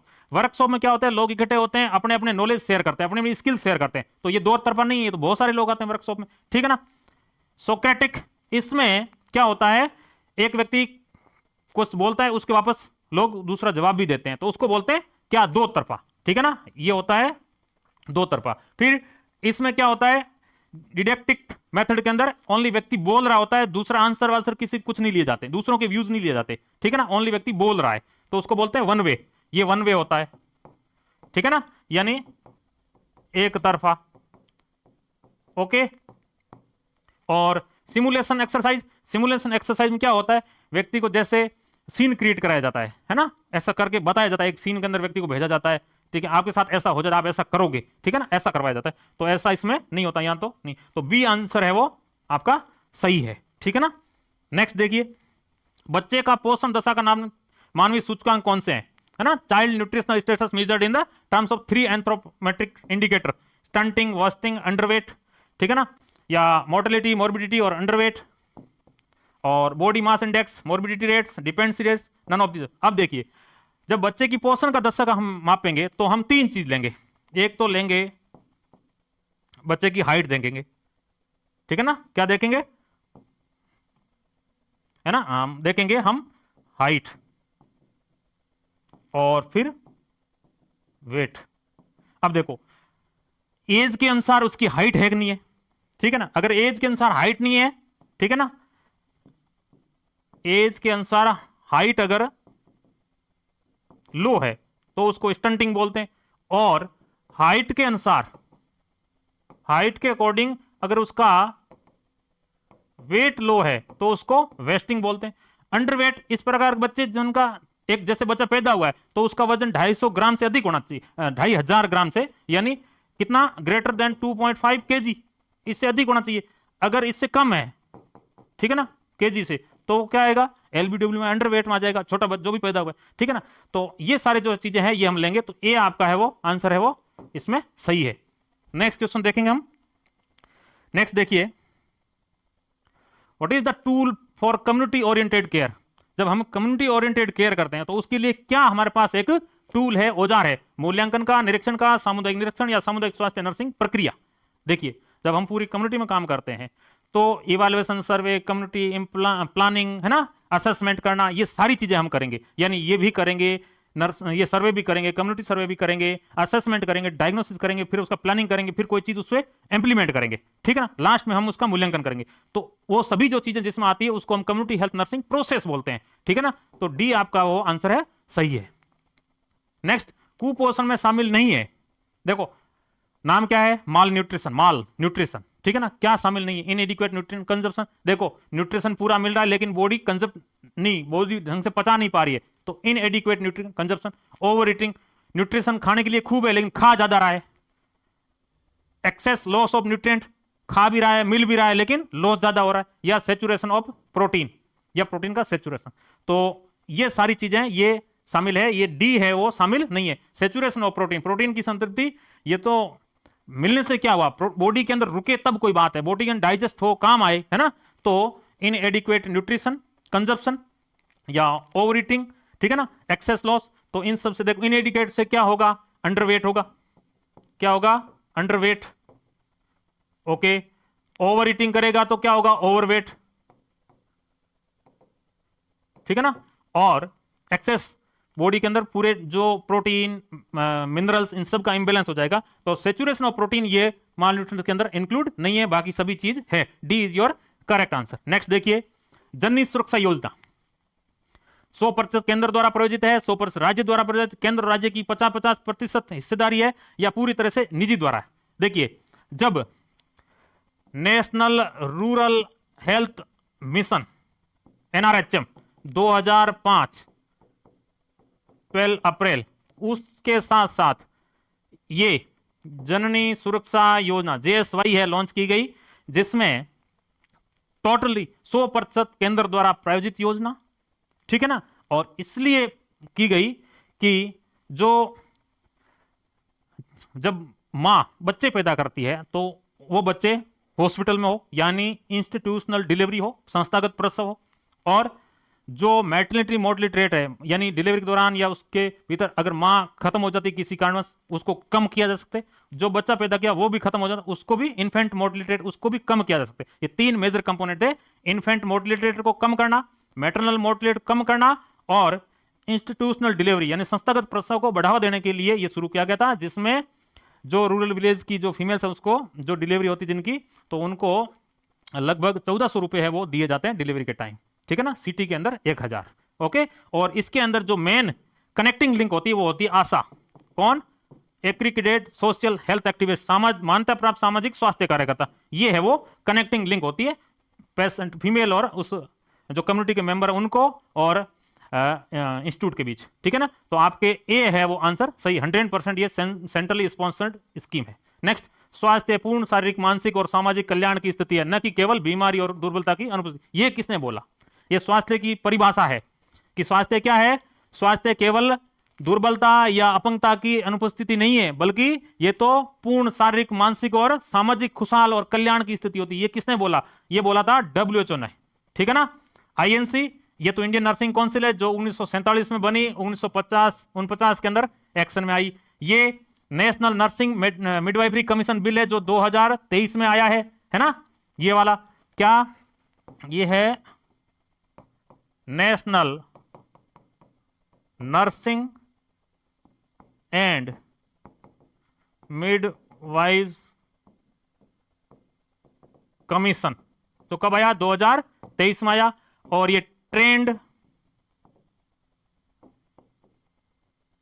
Nurses association of India जो 1908 में बना, ठीक है ना। तो इंडियन नर्सिंग, भारतीय जो नर्सिंग काउंसिल है, 1947 में उसका एक्ट आया और 1950 में उसकी 1949 में उसकी स्थापना हुई। ये NNMC, ये TNI, ये WHO बारे में मैंने बता दिया, ठीक है ना। तो ये WHO ने डेफिनेशन दी थी हेल्थ की, ओके। नेक्स्ट देखिए, विश्व नर्सिंग दिवस कब मनाया जाता है? देखिए 1 जुलाई को तो डॉक्टर्स डे मनाया जाता है। 14 नवंबर को बाल दिवस या वर्ल्ड डायबिटिक डे मनाया जाता है। 28 फरवरी को क्या मनाया जाता है? साइंस डे मनाया जाता है। और 12 मई को नर्सेज डे मनाया जाता है, इंटरनेशनल नर्सेज डे, ठीक है ना। क्यों मनाया जाता है? क्योंकि इस दिन 12 मई को 1820 को क्या हुआ था? जो मॉडर्न नर्सिंग की जो पायोनियर, यानी फादर मदर कुछ भी बोलो, जिसको हम बोलते हैं क्या? फ्लोरेंस नाइटिंगेल, इनका जन्म हुआ था कहां? फ्लोरेंस, है ना। फ्लोरेंस एक सिटी है, कहां? इटली के अंदर इनका जन्म हुआ था। और इसलिए 12 मई को इंटरनेशनल नर्सेज डे में सेलिब्रेट किया जाता है हर साल, ठीक है ना। तो लास्ट जो नर्सेज डे मनाया गया था 2023 में, उसका जो थीम थी our nurses our future. Next देखिए क्या है? इसे व्यक्ति, परिवार, समूह, समुदाय के लिए योजना बनाने और नर्सिंग देखभाल करने की एक व्यवस्थित तर्कसंगत पद्धति के रूप में वर्णित किया गया है। किसको बोलते हैं? राइट, आकलन, नर्सिंग प्रक्रिया, निदान या क्रियान्वयन। किसको? यानी असेसमेंट, नर्सिंग प्रोसेस, डायग्नोसिस, यानी आपने क्या किया? व्यक्ति, परिवार, समूह, समुदाय के लिए एक योजना बनाई है नर्सिंग देखभाल करने के लिए, जो बहुत ही व्यवस्थित है, तर्कसंगत पद्धति से, तो उसको नर्सिंग प्रोसेस बोलते हैं। क्या बोलते हैं? प्रोसेस। बाकी ये आकलन करना, निदान करना, कार्यान्वयन करना, ये सारे नर्सिंग प्रोसेस के ही क्या है? भाग है, ठीक है ना। तो आज की क्लास मैं इतना ही, मिलते हैं नेक्स्ट क्लास में। Thank you for watching. जय हिंद।